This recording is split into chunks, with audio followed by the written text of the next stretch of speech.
My father, after he got out of the service in World War II, began to manage some trucks for Cold Spring Granite, their private fleet. And as Cold Spring grew, Cold Spring encouraged them to go to the common carrier side of the business versus the private carrier. So in 1955, he incorporated, bought Granite City Transfer. It had 3 trucks, 2 of which ran, 2 drivers, 5 trailers, and an old wood shed with a 12 by 12 office. So that's how he started Anderson Trucking in 1955. And I began loading trucks when I was 14 and handling granite and so forth. By the time I was 18, I could drive intra-state Minnesota legally. I graduated from University of Minnesota in 1969 and Vietnam era, and joined the Air Force. And I spent 3.5 years in the Air Force, and that was probably one of the most formative times in my background. It helped me management style, build confidence, supervise people, and I had a job as working as data information officer for the base. So I got not only the good management skills, but also the opportunity to get very practical knowledge. Although I was very involved in ATS, but prior to that, my full-time dedication came in 1991. And that's when probably the transition happened from Dad to myself, which was a 5 or 6 year transition. It's never easy to make a transition from one generation to the other. Styles are different, your management techniques are different, your background is different, and as a dad always knows what's best. Dad was very much an entrepreneur and probably looked at organizational structure different than I did. My background in the Air Force had a very strict organizational structure, very strict accountability, checks and balances, and Dad was more of an entrepreneur, and he loved people, and he enjoyed people, and I guess my focus was more trying to make the business more efficient and more structured and more accountable. He always stated that, he built the farm, and what he was saying of that, he built the infrastructure, the basis on which the business could grow, and now it's ready to really grow and take off. So I appreciate what Dad did and the basis and the things that he provided so that the business could grow to what it is today. For Raleigh coming along, I think I can honestly say there would be no Anderson Trucking today. Raleigh had the vision and the foresight to change the way that company was managed, and to make the investment in new tractors when that was not the way things had been done in the past. In the 80s, nobody was doing very well. It was a big downturn in the economy, and there was no extra money to be making that investment, but Raleigh had the courage and the discipline to do that. We got into the wind towers about 15 years ago when it was brand new. It was just starting out. Raleigh had the foresight to make the investment. And he doesn't consider himself a risk taker, but he really is. And he made the investment and got us started into that. And we then developed over the last 15 years the expertise to make us the leading provider of wind tower solutions in the country. The main strength that Raleigh brings to his organization is integrity. Everybody knows, starting back with his dad, that the company can be trusted to do what they say they're going to do when they say they're going to do it. I've been in many meetings where we would be talking about some issue that came up that was, we wanted to do X, Y, and Z. And almost without fail, Raleigh would say, well, have we told them we would do this? And, I've seen people him and haw around, and he'd say, no, I want to know if we've made a commitment or not. And anytime we've made a commitment, I've never seen him say, well, we're not going to do it. He has always said we're going to live up to our commitments. Another strength Raleigh has is building teamwork. That's been one of the hallmarks of Raleigh Anderson in my 25 years here, is that he has always been building that team, because he's a believer in team. I think people are the key to success, and finding the right ones are very, very important. We believe in providing as many opportunities for our employees, drivers, office, shop, as we possibly can. I don't know, I guess I would say that Raleigh has that unique combination of skill sets that allows him to be a leader and be a successful entrepreneur, and yet be a truly likable guy. That's not that unusual. That's not that common. It's my experience.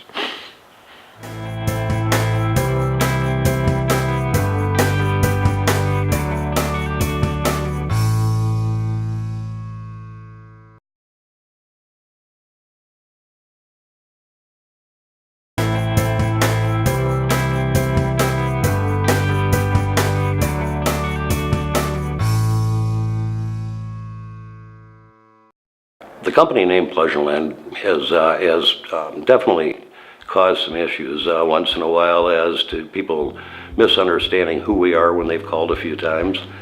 And probably the most humbling experience we had is when we launched our company website many years ago with a great big hoopla on TV ads and radio ads and newspaper ads.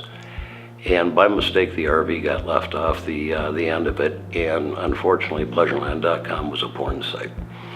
So this all launched on Sunday, and you can about imagine what our phones were like on Monday morning. It wasn't the greatest experience in the world, one we can laugh at today, but it was definitely one of those snafus you have, and very embarrassing.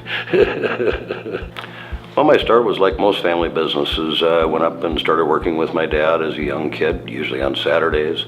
Then around 11 years old, started coming up after school, dumping garbage, sweeping the floors, vacuuming, and I worked my way through the family business.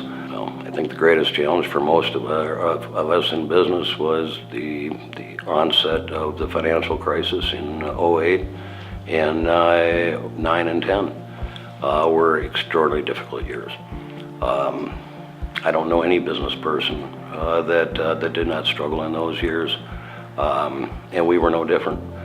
We watched an industry drop in unit sales volumes by more than 50%. We watched manufacturers go out of business. We had already kind of seen some of the, I'll call it the downturn in 2007 as far as unit sales, and Dan had the wherewithal and the insight to go ahead and start taking a look at some of our aged inventory already at that point in time.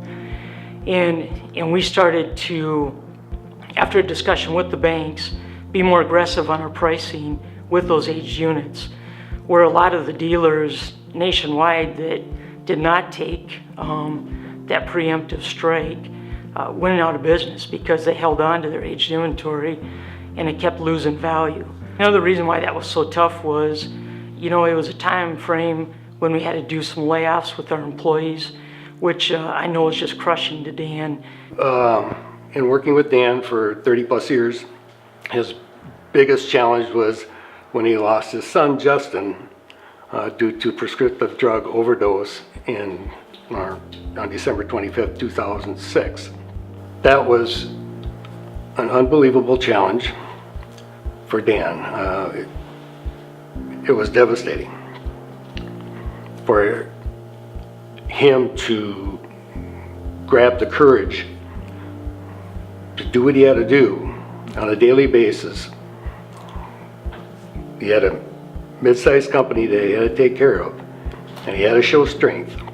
And at that time, he was going through so much despair and pain and grieving. Dan's success really comes from a number of things. First of all, he's very intelligent. And number two, he has social skills that are beyond crazy. Whether it's his employees or whether it's people that are complete strangers, he's able to strike up a good conversation, and by the end of it, you feel like you've known the guy for 3 years. Coupled with his generosity and his, personal flair, well-being, people just gravitate to him. Building the team we have today has been an incredible accomplishment. We've been so fortunate with staff through the years, from a very small staff of approximately 20 people in 1982 when I took over, to over 200 staff members today, helping them build their careers. We just did a survey of our staff about a year ago, and our current staff has over 1,300 years of RV experience. When I started with Pleasureland, we had about 50 employees at that point in time, and now we're over 200. And in that amount of time, even though there's been a lot of growth with different locations and just within the company, it's still built on the same core values, which was instilled with the family. Our workplace is really built around several things. And again, I use the word morals and ethics, and that's a big part of it because we demand that from everybody. If we give that to our staff, they give it back to us. When we deal with the manufacturer, deal with the supplier, any vendors we deal with, the first conversation we have is, hey, we're not going to give you any landmines, you don't give it to us. And accomplishments there is to build a team that has the morals and the ethics of this company. I think is probably by far, hands down, the greatest thing that's ever happened.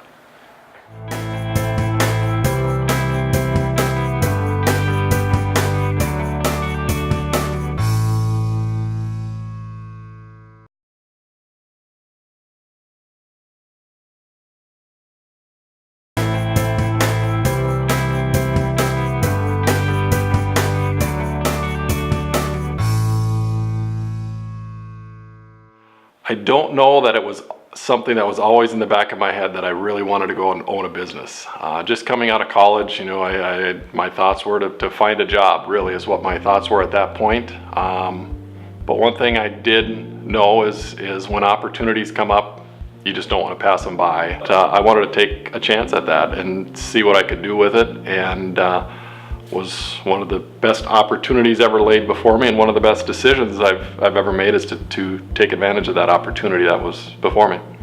Started working for Pelts Manufacturing out of St. Martin, Minnesota, sweeping floors in manufacturing plant when I was going to high school. After school, I'd go in and work at Pelts and work my way up from a welder into shop foreman, into plant manager through Pelts Manufacturing, which then turned into Rota Chopper. I did that for about 12 years. I worked there. From there, I left Pelts, our Rota Chopper at the time, and went to Millwood Metalworks, which was a small manufacturing company that I worked for about a year and a half. From there, I went to Central McGowan Welding Supply in St. Cloud. Became a salesperson for them. Todd Schultz, the original owner at MidSoda Manufacturing, reached out to me when I was doing sales, looking to sell his shares of the company off. And at that point, I was actively looking for something. I really missed the hands-on manufacturing. Our name really means trailers, so that's the biggest part of our business. We manufacture trailers, many different kinds, sizes, shapes and models of trailers. A lot of what MidSoda does when I hire new people into our business, we bring them up. They start, kind of like I did at Pelts. I mean, I started sweeping floors and moved my way all the way through the ranks of the company. I really enjoy seeing that. Somebody that starts as a welder, that becomes a shop foreman or a plant manager or moves into sales. Those things are very prideful, I think, to see people grow in our business. MidSoda is kind of known in the trailer industry for our innovation. One thing we do every year in the fall, we have a national trailer show that we attend, and a goal that we put in front of ourselves is that we will always go to that show with a new product, a new design, something innovative in the trailer industry, And we've kind of become known for that. As that show starts, dealers or even other manufacturers will come to our booth and they'll say, you know, where's the new thing this year? What did they do different this year? And initially it was always frustrating because the following year you come back and you see somebody else is trying to do that same thing. Now it feels pretty good to know that what we're bringing to the show, bringing to the industry, others in the industry are trying to copy and follow our lead. And if you're going to be in the race, it's always better to be in front than to follow someone else. So that's a good feeling. The most innovative thing in business for myself is adding the automation portion to MidSoda. Adding the robotic arms and the different processes we put in place with automation, with robots or beam welders or plasma tables and different things that we put into our facility is probably the biggest thing for me. 2008's recession was a very tough time for me personally. Few months after I bought into MidSoda, that hit. Challenges that we don't forget today. Those 2008 times that we were so nervous and keeping everything moving and rolling was challenging. You don't forget those. When you're making decisions today, when everything's going crazy, you think back to 2008 when things weren't quite so easy, and that sticks with you. 10 years ago, I wouldn't have thought we'd be where we are today. So as we keep doing what we're doing, I'll probably be surprised to where we were at in another 10 years on where we go. We've got a great crew, a great group of employees, a great management team.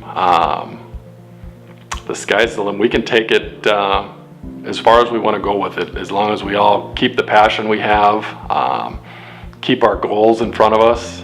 We can do a lot of great things. And our goal really is to always put the best trailer out there, be that mark of excellence in the trailer industry that others are going to strive for. And as long as we always keep that focus, I think, and we always keep ourselves in front of the industry, we can go a lot of different places. I don't know what the next 10 years lies for us, but it's good. I guarantee you it's good because we have a great team assembled to drive forward.